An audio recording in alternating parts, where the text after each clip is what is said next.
My name is Clint Burns. I'm the program coordinator for organ and tissue donation at Johns Hopkins Hospital.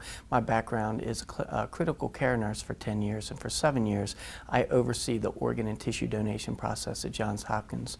I was born with a very rare liver disease. I grew up at Johns Hopkins, the Mayo Clinic. I was very sick throughout the first 24 years of my life. At age 24 I was put on the liver transplant list, and at age 25 I received a liver transplant, which was 22 years ago now. So I'm fortunate to be the recipient of such an amazing gift.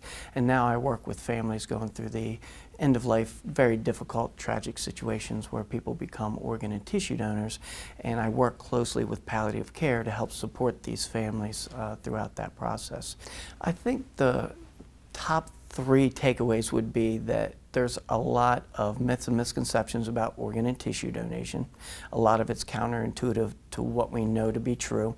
The second takeaway would be for all hospice and palliative care departments to collaborate with the organ procurement organizations so they're educated on the process. And the third would be to standardize their processes so all families are supported through that difficult time and that tragic time when organ and tissue donation is potential for that family.